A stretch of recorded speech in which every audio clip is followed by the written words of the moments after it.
기안84 씨와 헤어진 후에 카메라가 꺼지고 탐항이 흐느껴 오는 소리가 들립니다. 그냥 까만 화면인데 소리만 나오는데 제가 다 울컥하더라고요. 제가 정말 센티거든요. SBS 플러스 지복행에도 나는 솔로 이번 기수에도 있더라고요. 앉아서 이 사람 저 사람 시키기만 하는 사람. 이런 사람은 바로 비호감이죠. 예능 프로그램에 나오면 안 되는 사람입니다.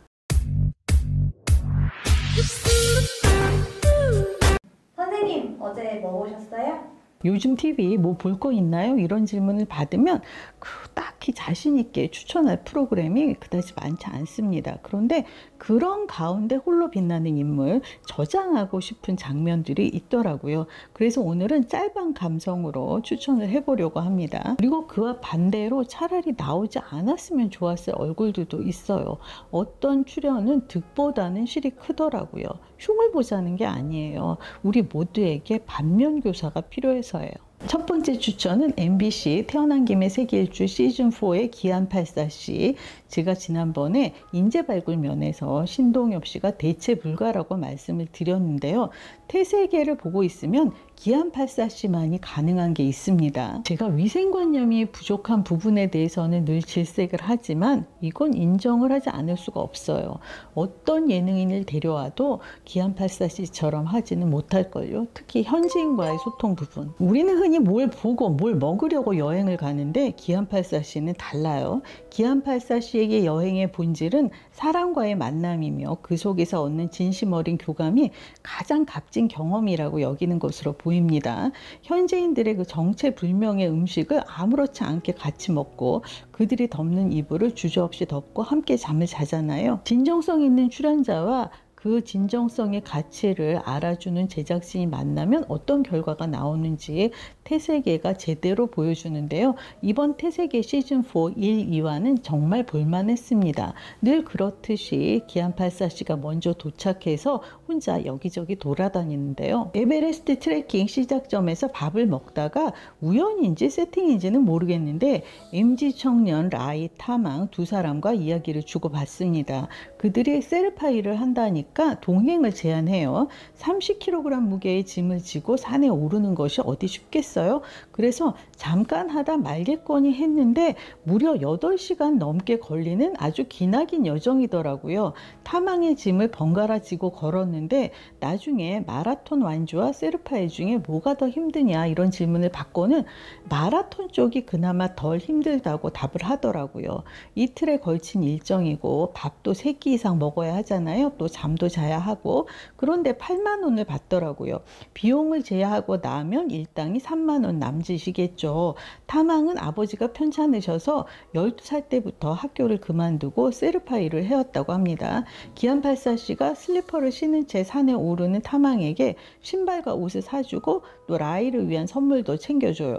단 이틀을 함께 지냈을 뿐인데 헤어질 때 탐항이 가지 마요. 여기 있으면 안 돼요. 라고 합니다. 기안84 씨와 헤어진 후에 카메라가 꺼지고 탐항이 흐느껴 우는 소리가 들립니다. 까만 화면에 소리만 들리는데 보는 제가 울컥했어요. 제가 진짜 센 티거든요. 그리고 바로 이어서 멤버 넷이 다 모이면서 완전체가 되었는데 옥신각신 먹고 웃고 떠드는 그냥 보통 여행 예능이 되었어요. 뭐 어쩔 수 없는 일이죠. 두 번째 추천은 JTBC 대결 팽봉팽봉에서 그 팽식당 알바로 나오는 배우 유승호 씨.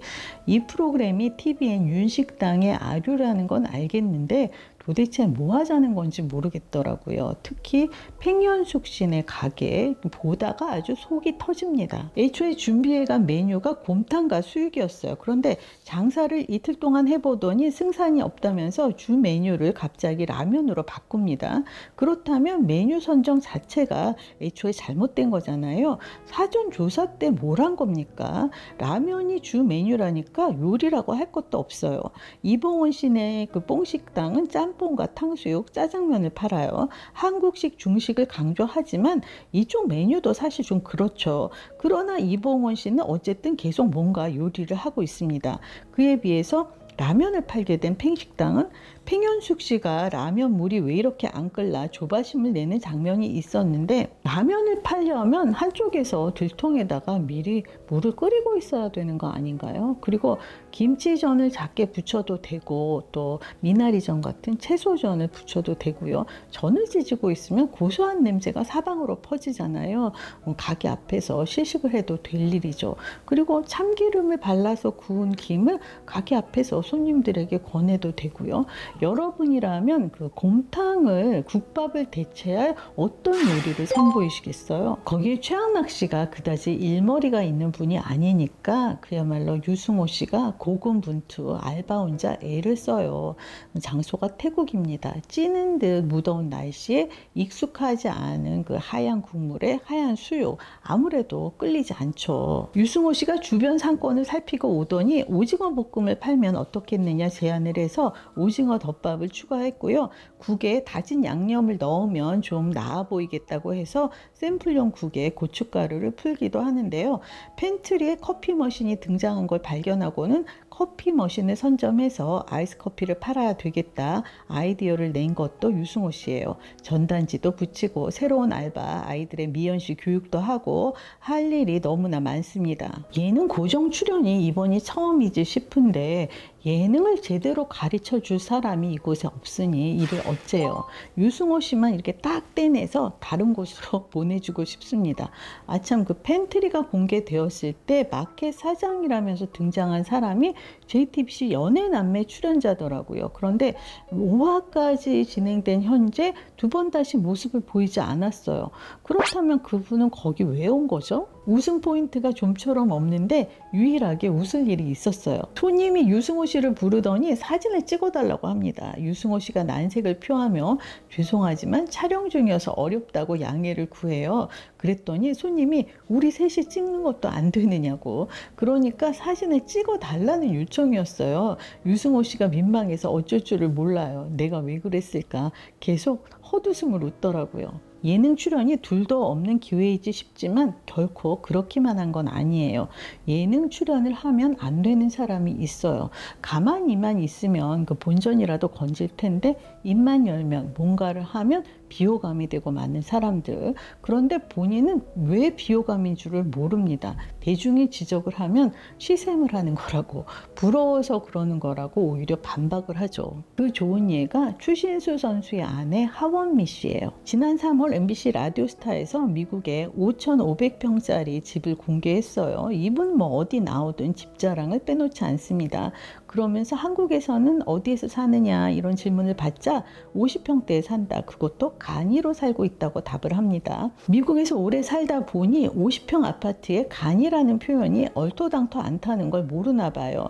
아마 말실수이지 싶은데 그걸 편집하지 않은 제작진도 잘못이죠. 추신수 선수가 2010년 아시안게임에서 금메달을 따서 병역 면제 혜택을 받았어요. 그리고 이후에 두 차례 국가대표 차출 제의를 받았지만 응하지 않았습니다. 구단에서 승낙하지 않는다는 게 이유였어요. 면제를 받으시기에는 운 좋게 승낙을 받았는데 이를테면 화장실을 다녀온 후에는 승낙을 받지 못했다는 건데 야구 팬들 입장에서는 괘씸하잖아요. 그리고 아들 둘이 미국 국적이기도 하고요. 우리나라가 대통령 선거에도 크나큰 영향을 줄 정도로 군대 문제에 예민합니다. 그렇다면 조심 또 조심을 해야 할 입장인 거예요. 하원미 씨가 유튜브를 하더라고요. 얼마 전에 그 쇼츠 영상이 떴는데 보니까 그 미국 5,500평짜리 집 옆집을 또 산 모양이에요. 그래요. 그런 자랑은 유튜브에서만 하세요. 아니, 쓸데없는 소리 하고 있네 보면서 제가 혀를 찼던 출연자가 있어요.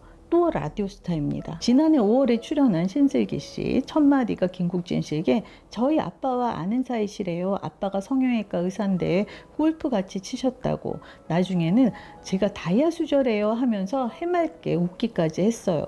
신슬기 씨가 현재 KBS 독수리 오영재를 부탁해와 SBS 귀궁에 출연 중인데요. 주말 드라마 2편에 동시에 꽤 비중 있는 역할로 캐스팅이 된다는 게 흔한 일은 아니잖아요. 당장 본인 입으로 다이아 수저라더니 역시 다르네. 이런 소리가 나옵니다. 당시에 넷플릭스 솔로지옥 2 얘기를 주로 했었는데 청국도에 가서 수영복 입고 풀 안에서 덱스 씨와 스킨십 하는 장면이 자료 화면으로 나왔어요. 이런 내용은 드라마 캐릭터에 결코 도움이 안 되잖아요. SBS 플러스 지복행에도 나는 솔로 이번 기수에도 있더라고요. 앉아서 이 사람 저 사람 시키기만 하는 사람. 이런 사람은 바로 비호감이죠. 예능 프로그램에 나오면 안 되는 사람입니다. 예전에 삼시세끼에 출연해서 얌체짓을 했다가 그 예능 프로그램 한 편으로 이미지에 큰 타격을 입은 배우가 있죠. 사람들이 금방 잊을 것 같죠. 천만에요. 요즘은 영상이 평생을 따라다니는 세상입니다. 예능에서 호감을 얻는 가장 확실한 열쇠는 진정성이에요. 태세계 시즌4의 기안84씨, 대결 팽봉팽봉에 유승호 씨가 그걸 보여줬죠. 그렇다면 반대로 비호감으로 가는 지름길은 뭘까요? 가장 해서는 안 되는 게 자랑입니다. 특히 내 실력이 아닌 내 노력으로 얻은 결과가 아닌 걸 지나치게 과시할 때 예능만이 아니라 우리 삶에서도 마찬가지죠. 그렇게 자랑이 하고 싶다면 심사숙고해서 제발 눈치껏 하세요.